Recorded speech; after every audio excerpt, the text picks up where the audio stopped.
today. Talking about Redeployment by Phil Cly. I want to talk about psychological operations, which I think is the worst short story here, and I think is indicative of larger problems that this book has. I think this story delves into some misogyny that is light compared to some of the other stories. And it also delves into well, the book is asking us to sympathize with United States soldiers going into Iraq to fight Al-Qaeda and sometimes set up things for the people of Iraq, but it never comments on the situation that created these problems. The United States funded Al-Qaeda. We gave them weapons and stuff. So we created this issue, but throughout the book, it frames it as if this is just how the people of Iraq are. And I put a tab on an excerpt I want to read.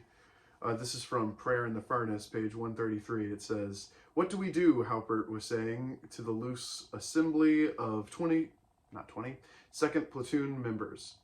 "We come here, we say, we'll give you electricity if you work with us. We'll fix your sewage system if you work with us. We'll provide you security if you work with us. But no better friend, no worse enemy. If you fuck with us, you will live in shit." And they're like, "Okay, we'll live in shit."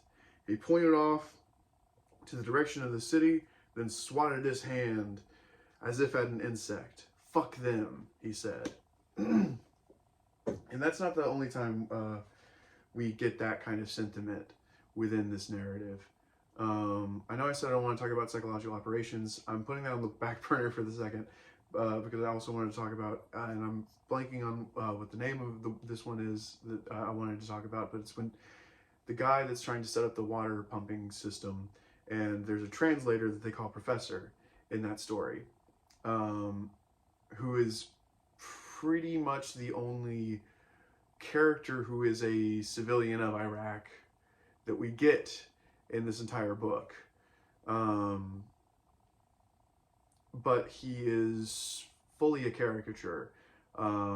He is always angry, not just at the United States soldiers, but also at all the people that he's talking to and translating for.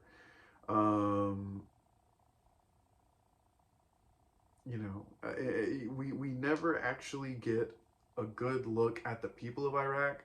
We never actually get any confrontation of the systems that put us here. There's hardly ever an actual critique of the United States in this book, when every issue that it's bringing up is because of the United States. And often it will gesture in that direction or walk up to the question and then just walk away. And I find that very frustrating. And I'm not saying that I want the book to hold my hand and tell me what to think, but I would like it to actually give me something to think about, beyond, don't you feel so bad for these soldiers? Yes. Yeah, I do feel bad for them. But I don't know. There's a much bigger issue that we're not dealing with here, and we aren't talking about the even greater suffering that the people of Iraq are going through during this conflict. And then psychological operations. We get misogyny in this story, and we have seen that as a recurring motif throughout the book. In one story, Bodies, I believe, something happens that is very likely rape, where the protagonist goes home with a woman who is very, very drunk and does not give consent and is giving no indication that she wants to have sex, and he does anyway, and doesn't even learn her name, giving her no autonomy as a human being. And in psychological operations, we have our protagonist and a younger college woman who is a Muslim, and he says some very out-of-pocket things to her, and she brings that to the attention of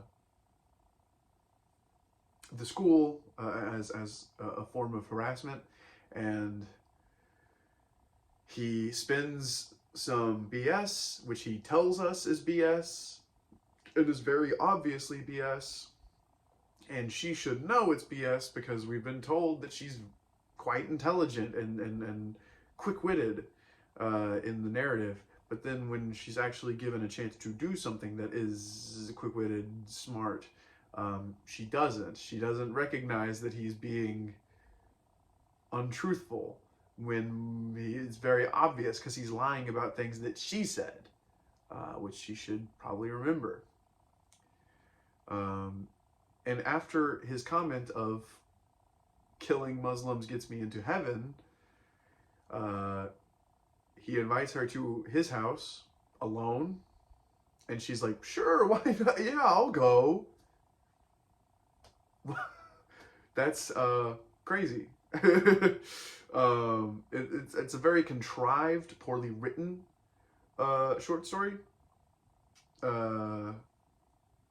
And then he unloads on her all of his trauma from the war, all of his guilt, and is lying, pretending that he doesn't feel guilty about it. He's like unsure why he's telling the stories as she asks. But of course, he's trying to be absolved of his sins. He's doing a confessional kind of thing.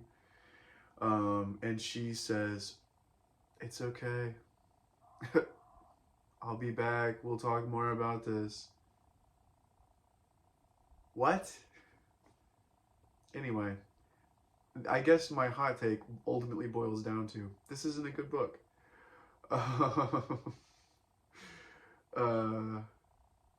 And it doesn't complicate itself nearly enough to be interesting. Coming off of Mother Night, I was expecting more of that. This narrative does not question the motives of the Iraq War, which was not an official war. We never declared war. We just sent a bunch of soldiers into a country and they started firing. Never questions that, never mentions that. It does exclusively refer to it as the war, the Iraq War. There's a lot of nuance missing from this book that is woefully missing and painfully blank when it's there. As I said, it walks up to certain questions and then walks away without asking them. I found it a very frustrating read because of these reasons. Also, I pulled out Taxi Driver, which some of these stories reminded me of. A man broken from war, comes home, is having a hard time with social adjustment, and then that hard time being socially adjusted leads him to doing worse things. If you haven't seen Taxi Driver, he does some pretty bad things. But this hot take has gone on way too long. This is easily the longest I've done by almost fucking 2 times. So I'm gonna stop there.